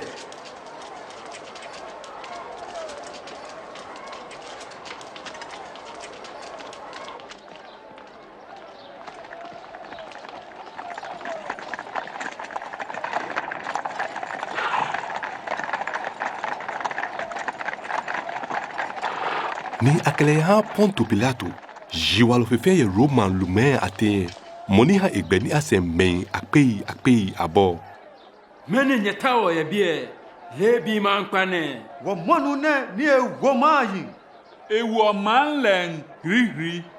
Me to egba mo sale. Bule fo. Mina fobu saneku ye nunehi. Wana nune ni ewo maji. Ake akachuto aha kazari.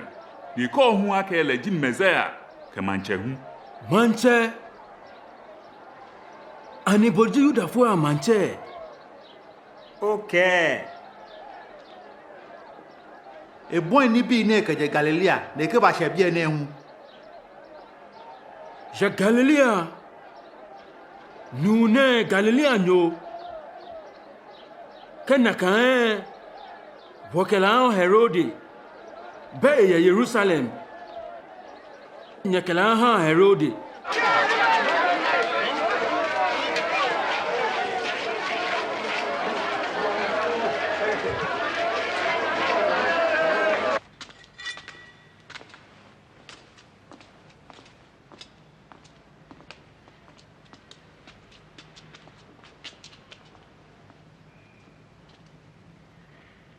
Na moko ake oji.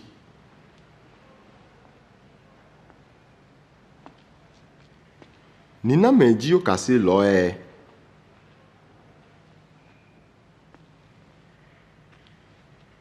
Me pi ke ofi ona pe ni.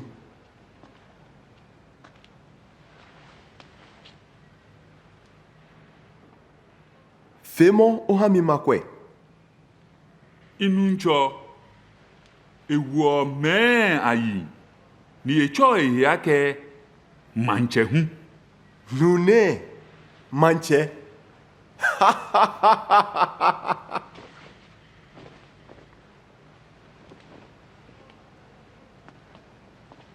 Hey mio. Nye jale jogban.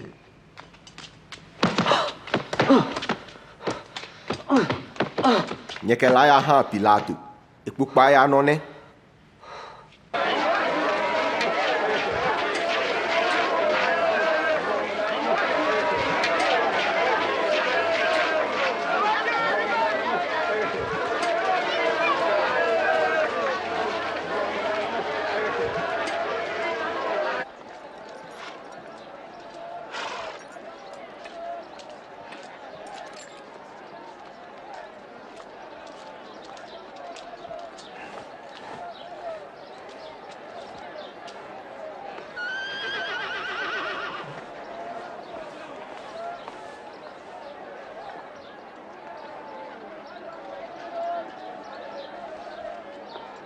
Nune efe konoko ni sagbele.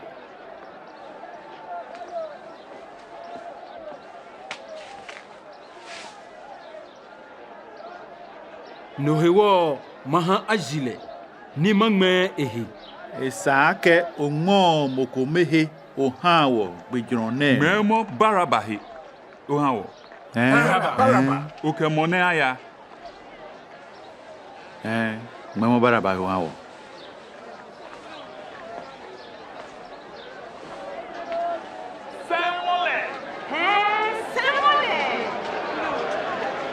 Bo, bo, kwamole.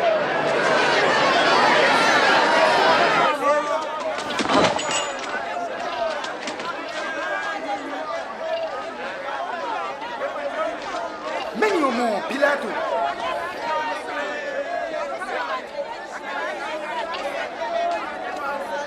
Meni Yesu e.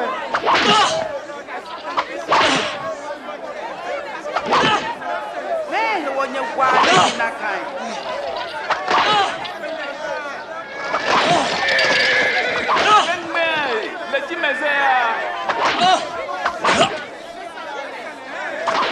Ese no fonco.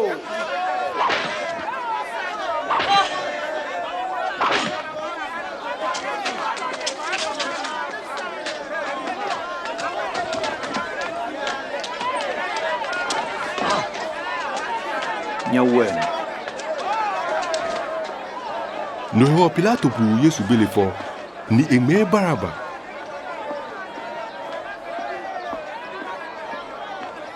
Moni atoache mo ke awuyele hiwo ni awuletun eyi ni eje Yesu we ha koni asenle.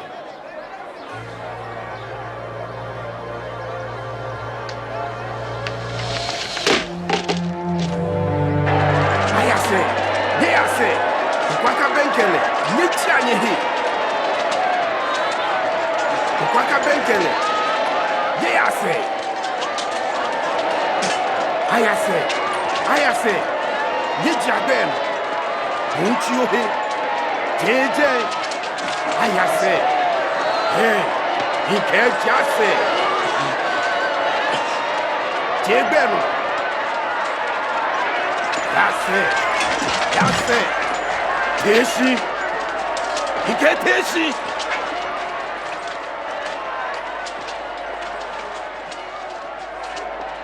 Kwe, fiacho bote. Nupa Simon kirie nenyu e.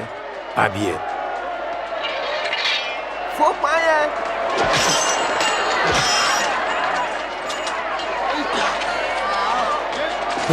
Teremo. Hey, kiti.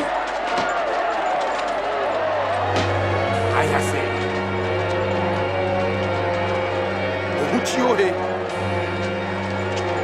Chile.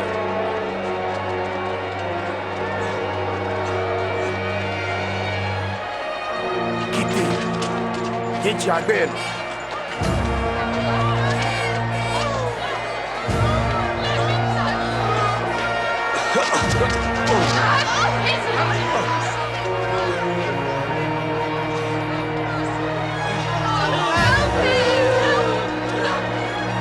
Ayase. Nke ayase. Yenuni ayase.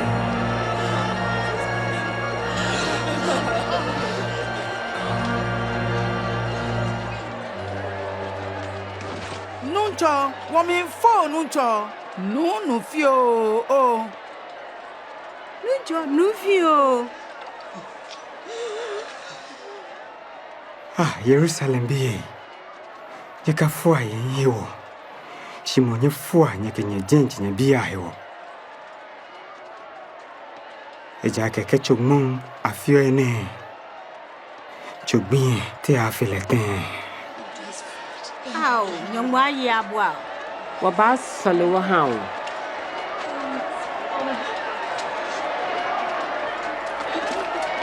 Kite. Namra shohe, bohu shohe. Aho. Yenyi atomohi. Yeshani. Kebaho. Kite. Yemoya. Yebahwa. Yeba. Bohu baho.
Yeyano.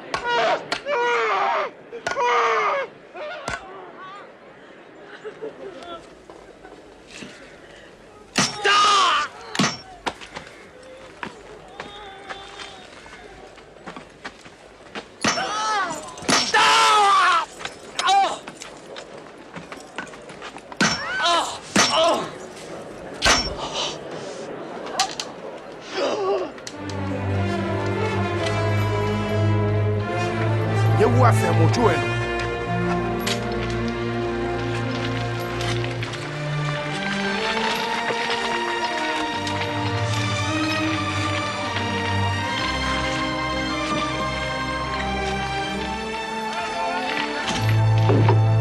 Oh, kajoe.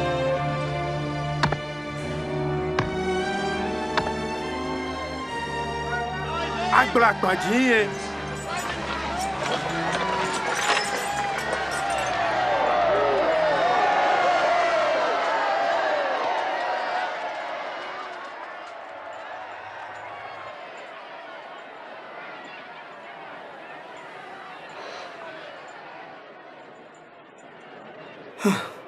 Atake fame. Shamele no ni amefio.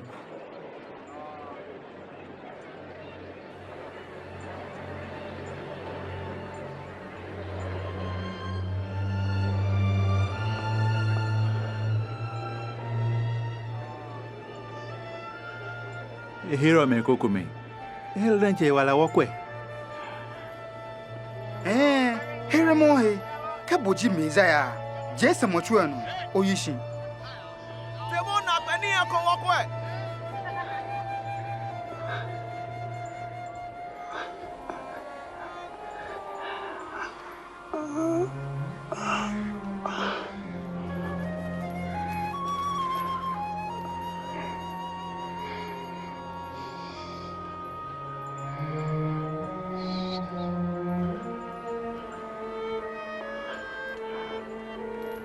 ni asen Yesu ye odochalo enyo aten koni no ni agbale abami take boni gbalo egba enmeshi afi baba o ne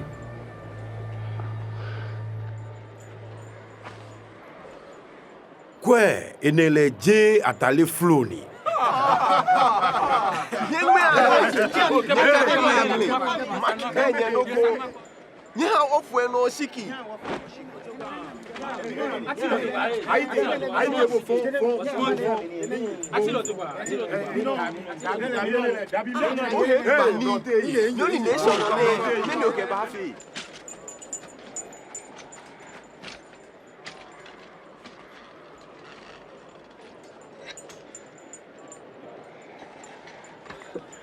Shi angma male kuhun ye eating ake Juda fwa manche ne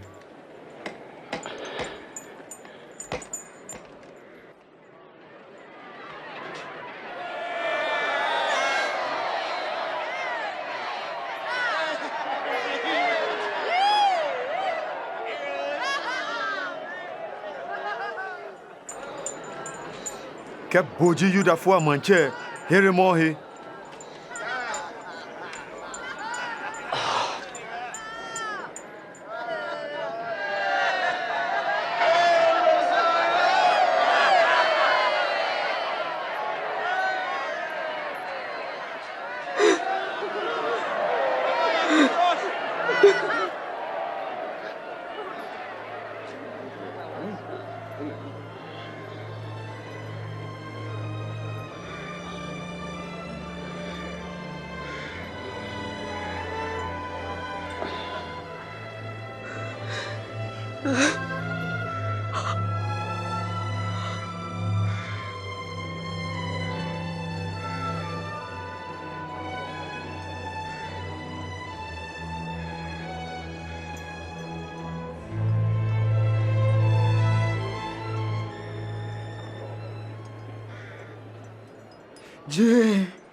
Je Kristo le.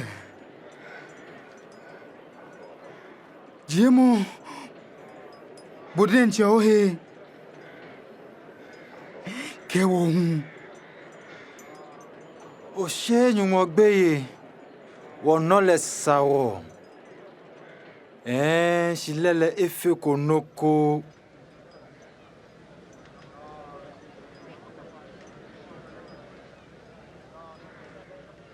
Nuncho kai momi beni o ba yo manche ilemni. Ikawa no kale mi ake. Mene. Mika wahi paradiso.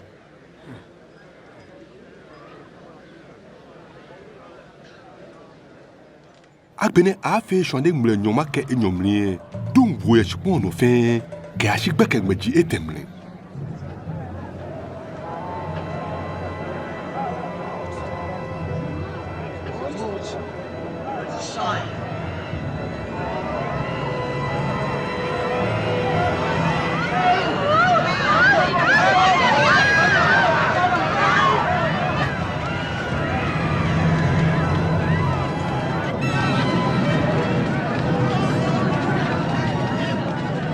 Ni solemo chule mu hon mlim baka yishi yete ntuntun.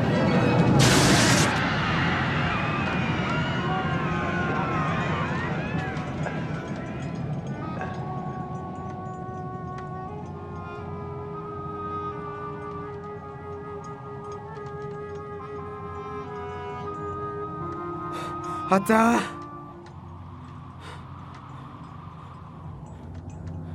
Ode. Mitua. Mimamo uone.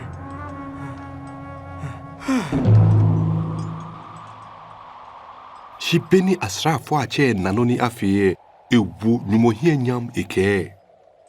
Anonyam angohanyongo. Wane je kukula behe yenlelen akenune jaloni.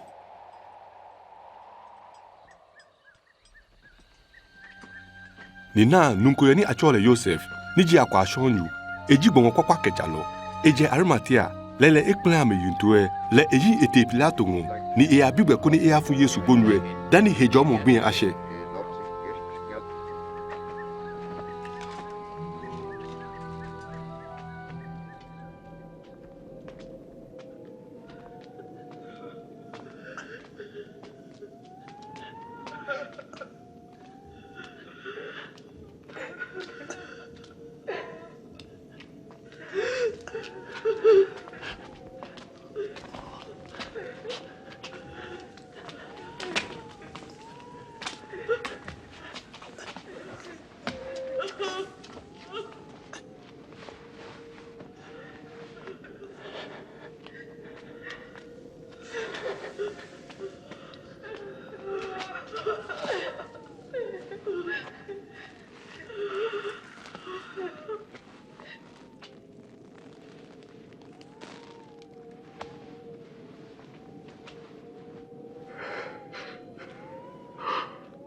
Oba ta ochofa kengba wo ke sa nu ncho gbonyu mi hu mawa bele fe mo ya ijo mo gbin ense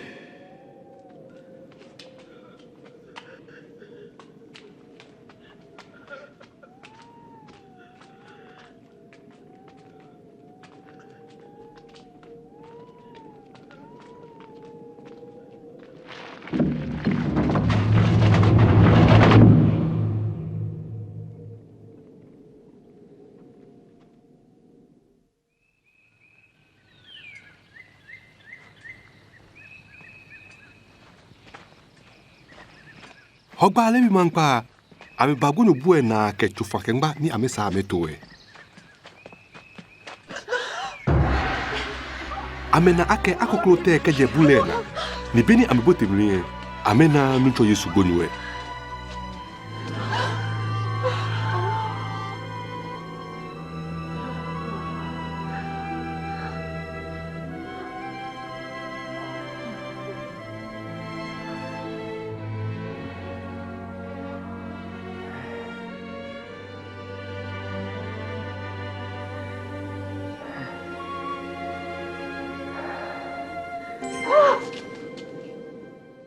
Me banyeta wo he kan lo ye gbohin ate ebe bie eteshi nye kaya no ni ekenye be ni yo Galilea lolole ake ja angbogbomo bile awo esha fe lo aden ni asenle ni gbiniji etenle eteshi ekonle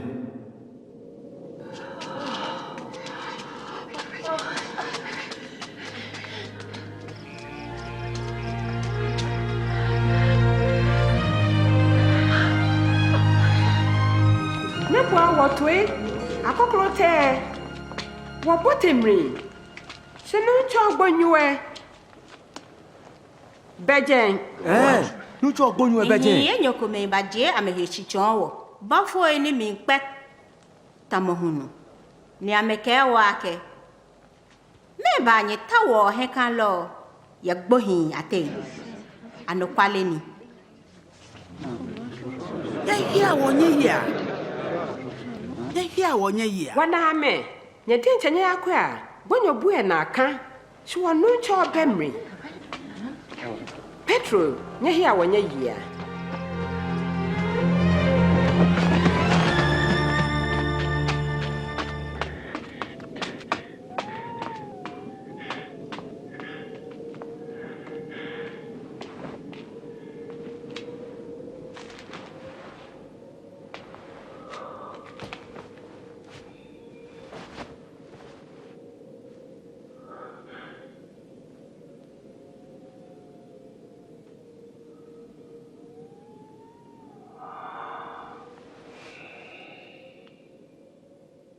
Ni Yesu jie eshi echon ekase loe enyo. Ni amemu ameke mishe bameni eshwe ango. Lala, nucho eteshi. Ejie he kwe cho simo. Bemi nu wakele nyegbe no. Woyule. Si beni kwa bolo epe woyule. Ye mao. Ye na pe ake iteje.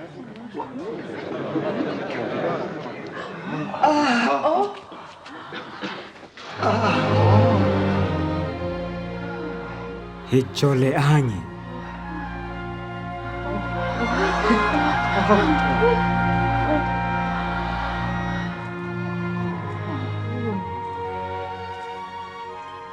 Me banye jija. Ni me wo hu wane je ti o shin nye twia. Nye kwa mini jin ke minajin. Ni nyana ke me die nche. Nye ta mi he nye kwa. Shime mo behelu ke wi to mo boni nyina ke mi yo ne. Ene menji yue mo ni mi kenye wie be ni mi kenye yo loloe. Ake jani bi feni ang mai musim la ke gbalo e ke lala ahi mi hie na bamli. Ne ken angma. Ne ken sa ke Kristo ya na mane hu ni eteshin egbo hia ten bi eten no. Ni ye egbe amli. A she twicha ke mo ke sha fa achoma jin fen. Ni abon ke aje Jerusalem. Ni nyeji ne ken ni na he udasifui. Shimonye ma chele shinwe ni nyenu yemi na. Ni nyeka shia Jerusalem. Ke ashi beni mo kronkron he wale abanye no.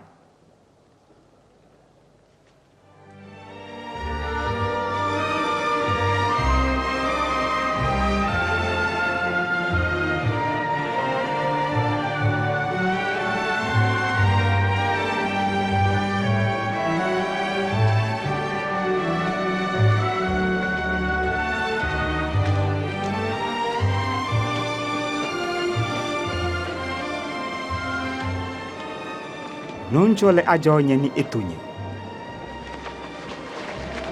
ango hibe fe ahami ye ngwenke shipon